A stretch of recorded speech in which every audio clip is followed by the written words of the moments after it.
Nós estamos no início do Evangelho de São Marcos e nos deparamos com um dado que causa estranheza a primeira vez que uma pessoa lê o Evangelho de Marcos. É essa insistência de Jesus em dizer às pessoas que não divulguem, que guardem o segredo, não é? Jesus diz: não contes nada disso a ninguém. Isso parece bastante contrário ao nosso modo de pensar, porque afinal das contas Jesus veio para anunciar o Evangelho precisa ser divulgado, precisa falar para todo mundo, sai por aí. Ou seja, o melhor serviço que o leproso poderia prestar a Jesus é sair por aí testemunhando, né? Junto ao grupo de oração e testemunha. Aí no final falou, só podia ser Jesus, só, pronto. Que beleza, né? Foi um milagre e aconteceu. No entanto, nós vemos aquilo que os teólogos mais modernos chamam de segredo messiânico.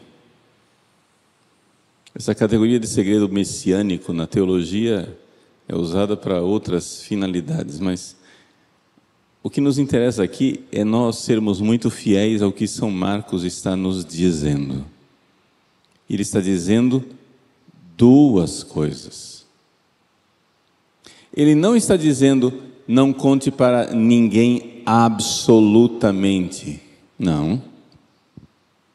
Ele está dizendo, não conte para ninguém, mas faz o seguinte: mostra-te ao sacerdote. Os sacerdotes são de um grupo chamado saduceus. Tá? É esse grupo que irá mandar matar Jesus. Existem dois grandes grupos religiosos na época de Jesus, os saduceus e os fariseus.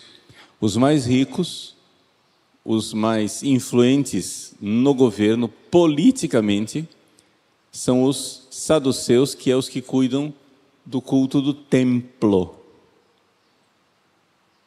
Eles são os sacerdotes, são aqueles que estão ligados ao templo de Jerusalém, a oficialidade. Existe um outro grupo, também influente, também poderoso, mas não tão rico, não tão ligado ao poder estatal e não ligado ao templo de Jerusalém, que são os fariseus. Os fariseus estão mais ligados ao culto da sinagoga, ou seja, a leitura da palavra de Deus nas várias cidades, nas sinagogas. Um é o culto no templo, sacerdotes, sacrifícios, cordeiros, holocaustos. Outro é o culto sinagogal. É todo um único povo judeu, mas com tendências diferentes de visão das coisas. Bom, o que nos interessa aqui é que Jesus não está dizendo, não contem para ninguém, porque senão eles vão me matar. Não, Jesus é Deus, que se fez homem. Ele sabe quem vai matá-lo. E ele diz para o leproso o seguinte: vai lá, para o pessoal que vai me matar, você vai lá, não conta para ninguém, mas para o pessoal que vai acabar comigo, ou tentar acabar comigo, você vai lá e mostra. Como prova para eles.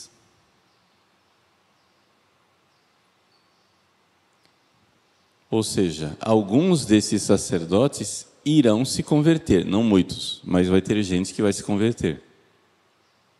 Vai ter gente que vai entender. Vai ter gente que vai ceder, como Nicodemos, não é? Como outros que eram fariseus, saduceus. Os grupos não eram tão claramente delineados assim, né? Só estou dizendo que tem duas tendências. Mas o fato que havia também sacerdotes que estavam abertos a essas provas aqui. Para outros, isso só servia para a ruína deles.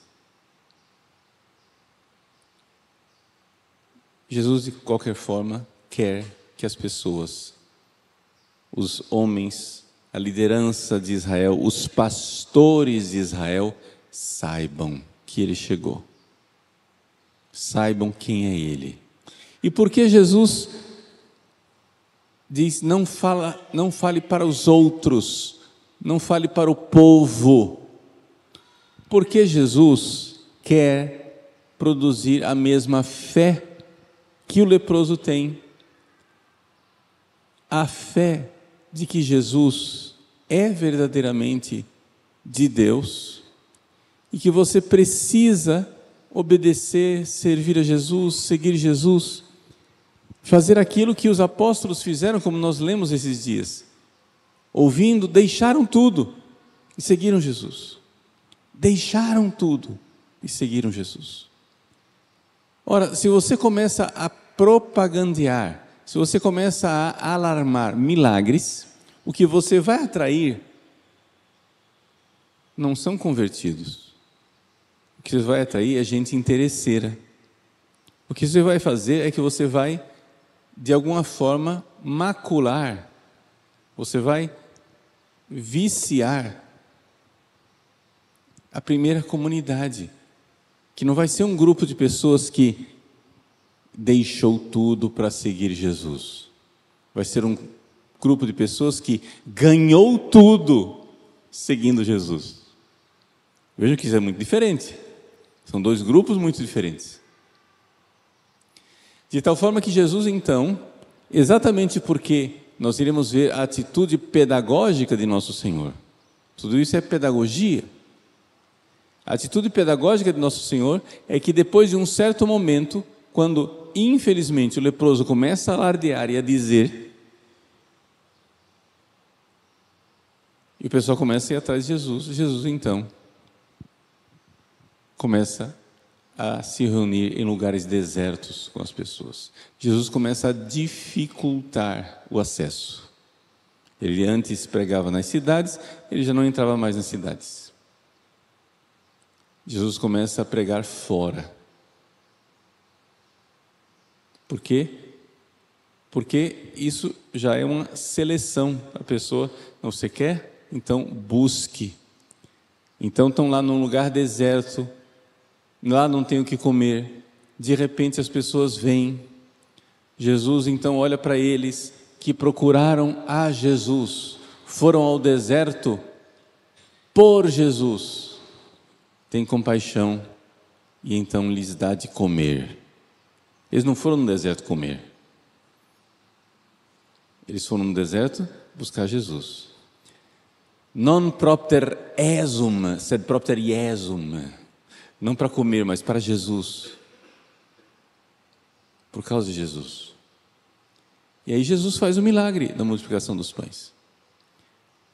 Quando eles comem e saem de lá novamente alardeando e dizendo, comemos de graça, Jesus some outra vez, cruza o lago.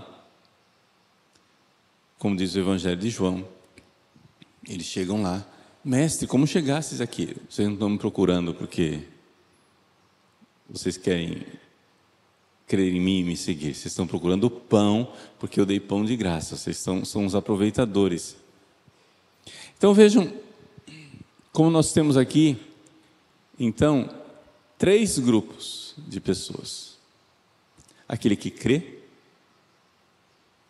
e que deixa tudo para seguir Jesus. Aquele que não crê, apesar de ver os milagres, como os saduceus que irão matar Jesus, que são os maus. E tem aquele grupinho do meio. O grupinho do meio que, Jesus é de Deus, mas a gente busca Ele quando interessa. Quando não interessa, tá bom, deixa Jesus lá, vamos. Não, deixa tudo. Como não? Tudo também, não vamos ser exagerados, né? Vamos ser fanáticos. Nada de fanatismos. Então, é estas 3 realidades aqui que de repente se demonstram para nós como uma realidade que ilumina e nos dá a oportunidade de um exame de consciência. Como que eu faço parte desse grupo que crê e deixa tudo? Acho que de nós aqui ninguém é do grupo que quer acabar com Jesus. Mas como que eu faço para procurar Jesus, não por causa dos meus interesses, não porque está apertando? Bom, primeira coisa, Jesus é pedagógico. Jesus não deixa de fazer milagres. Jesus vai dificultando, mas continua fazendo os milagres. Isso quer dizer o seguinte, que Jesus nos atrai, como diz o profeta Oséias, com laços humanos.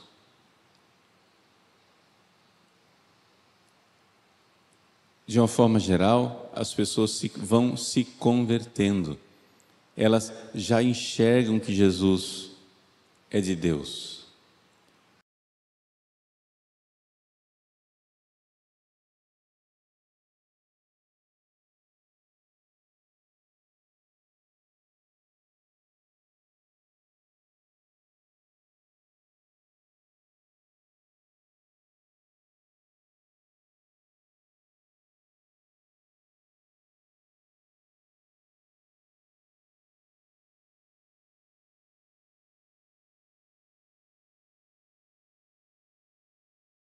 Essa é a primeira conversão, as pessoas largam o pecado. Isso é incrível para aqueles que vivem em pecado, mas deixa eu dizer para vocês, né, quem se senta no confessionário, tem gente que largou o pecado. Os pecados graves, os pecados grandes. Já passou, isso aí é um capítulo. Mas aí,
Jesus, eu resolvi não usar maquiagem. Ah, não, Jesus, eu vou me vestir assim, assim, assim. Ah, não, Jesus, eu vou parar de ostentar riqueza, eu vou viver uma vida mais simples. Ah, Jesus, etc e tal. Todas essas coisas são boas, você vai renunciar. E Jesus, então, fica feliz com isso. Esse é um segundo estágio. Mas você ainda não é completamente cristão. Até que na sua porta não bate o pedido de você aceitar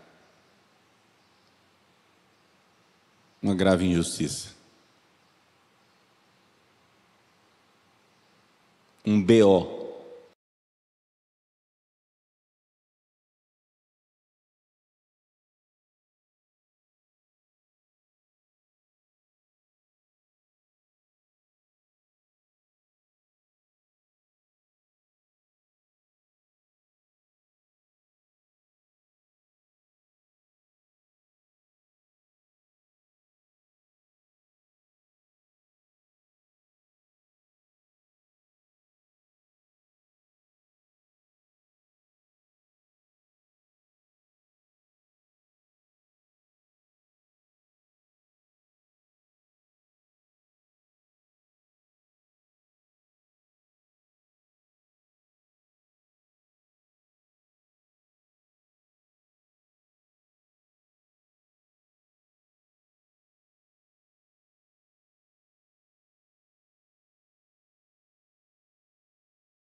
Deus está cuidando de você. Você tem uma dificuldade? Tem um problema? Vai lá e resolve. Tentei, padre, mas não teve solução.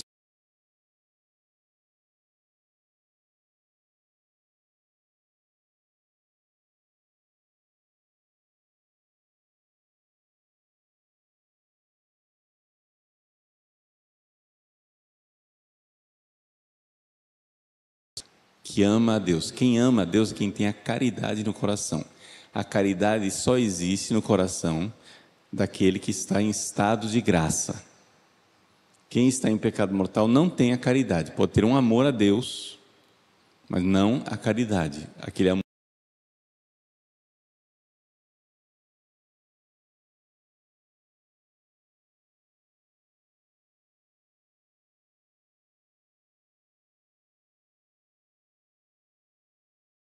Olhos esbugalhados assim, assustadas. Meu Deus, Deus vai pedir isso de mim? Bom, você não precisava vir aqui para saber disso. Você só precisava abrir os olhos lá fora e enxergar no mundo que injustiça acontece, doença acontece, coisa ruim acontece, acontece com quem crê e com quem não crê, com os bons e com os maus. Deus faz chover sobre os bons e sobre os maus. Quer a chuva seja uma bênção, quer a chuva seja um problema, como foi a chuva abundante esses dias de Cuiabá, que deixou propriedades prejudicadas. Isso acontece com todo mundo. E onde está a diferença, padre? A diferença está no fato que aquele que ama a Deus tem a certeza, e não é subjetiva só, é uma certeza objetiva, por uma promessa divina. Quem ama a Deus tem a certeza de que tudo contribui para o bem. No fim, as coisas vão terminar bem. Se as coisas terminaram mal, é porque as coisas não terminaram. Você ainda não viu o fim. E quem tem um pouco mais de tempo de conversão consegue enxergar isso de forma muito mais concreta, porque você tem história para narrar. Eu tenho 32 anos de padre, eu posso olhar lá para trás, que foi a primeira grande dificuldade de sofrimento que eu passei na minha vida, onde esteve presente muito Santa Teresinha, né? Mas está lá, há 27 anos atrás, um grande sofrimento. Na distância de 27 anos, eu olho para aquele sofrimento e eu dou risada. Eu olho para trás e digo, mas como eu fui besta? E como aquilo foi sumamente bom. Por quê? Porque eu vejo todo o bem que aquilo realizou em mim. Aí depois teve uma outra situação, lá, sei lá, há 13 anos atrás. Não é? Eu olho para trás, vi que eu sofri menos do que daquela primeira vez. Embora a coisa fosse maior e mais grave, o sofrimento foi menor, porque então eu ia aprendendo a sofrer. E eu já desde o início, a gente vai aprendendo a mão de Deus, a assinatura de Deus, desde o início, disse, aqui tem, não estou entendendo ainda, mas vai ter coisa boa.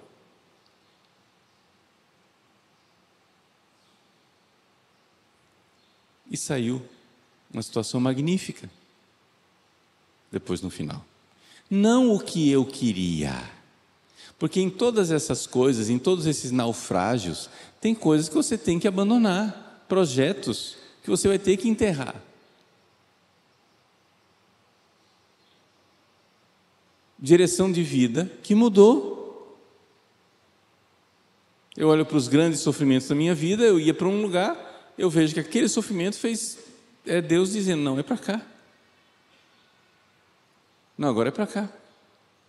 Agora é para cá. Mas você vai ter jogo de cintura de ver Deus falando para você? Gente, Deus também barra os nossos projetos, por bondade. Então, 3 grupos. Nós temos aquele grupo que odeia Jesus, vai lá, leproso, vai para os saduceus e mostra. Quem sabe eles se convertem, mas a maioria não vai converter e a maioria vai querer me matar. Que são os maus.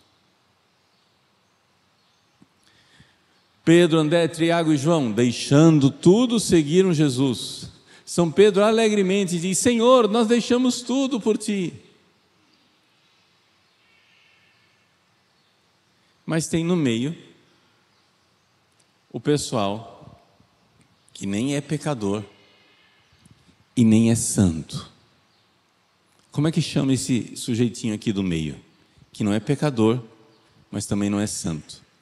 É o cristão mundano. Ele ama Jesus, mas ele também quer amar o mundo. Ele ama Jesus, mas também ama seus projetos pessoais. Ele ama Jesus e já resolveu pagar um preço. Você já paga um preço. Mas Jesus não quer que você dê alguma coisa. Jesus quer que você dê tudo. E o que é esse tudo? Preocupa não, a vida vai revelando.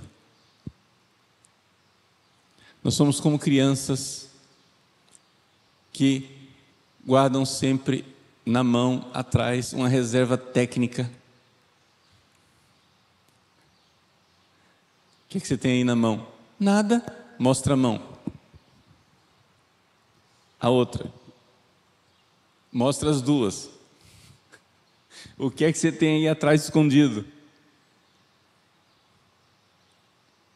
É isso aí que Deus quer. É aquele negócio que você disse: Senhor, tudo menos... Preenche aí 3 pontinhos. Jesus me pede tudo, menos...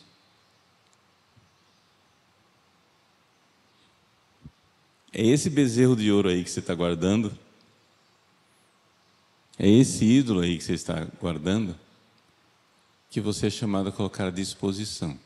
Eu não digo isso para você ficar criando fantasmas na sua fantasia, ficar com medo, e se ele pedir isso, e se ele pedir aquilo, e se ele pedir isso, e se ele pedir aquilo. O problema da nossa vida cristã, gente, não está no e se. O problema da nossa vida cristã está naquilo que ele já está pedindo hoje. Tem coisa que ele já está pedindo hoje. Mas e se amanhã? Gente, cada dia basta o seu mal. Por enquanto, o que é que ele está pedindo de você hoje? Aquele negócio que não está tendo solução. Entrega.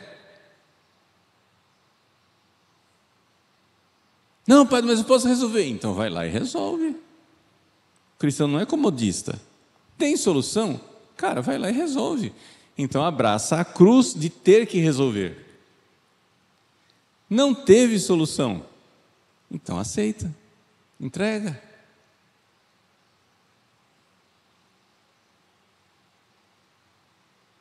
Porque Ele quer tudo. Porque Ele não quer que você seja 90% feliz. Ele quer que você seja 100% feliz. Deus quer ser amado sobre todas as coisas, porque sabe que serão felizes aqueles que o amarem. Deus quer ser amado sobre todas as coisas, porque sabe que serão felizes. Você nunca será feliz, apegado, amarrado do jeito que você está. Solta, larga, entrega, confia.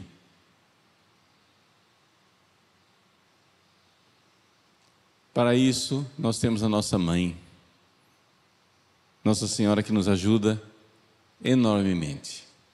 Ninguém tem medo de se abandonar e se jogar nos braços de uma mãe querida. Ela é um instrumento de Deus que quer nos ajudar a entregar tudo. Aquilo que você não quer entregar, aquilo que você está com medo de entregar, aquilo que você está esperneando para entregar, é isto que ela quer. Entregue.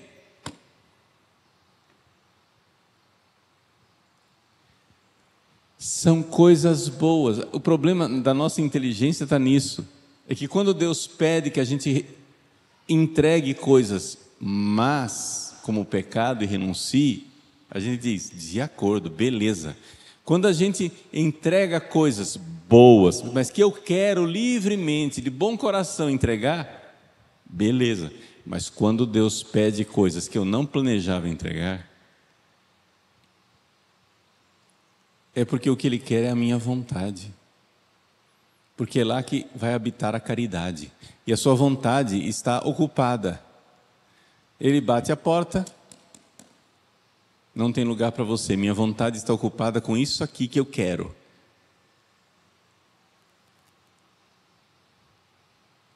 Mas eu quero entrar aí.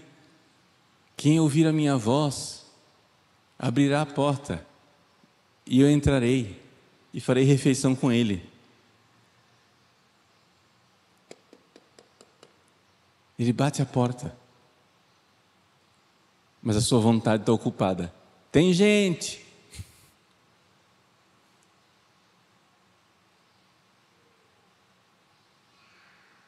Entrega. Você não precisa, não entregue coisas da sua fantasia. Entregue coisas reais que Ele já está pedindo. E você sabe o que Ele está pedindo. Sabe o que Ele está pedindo?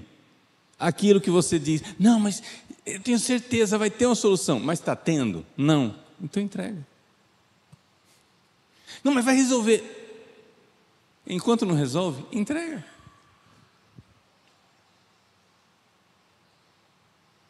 Queira o que Deus quer, como Deus quer, quando Deus quer.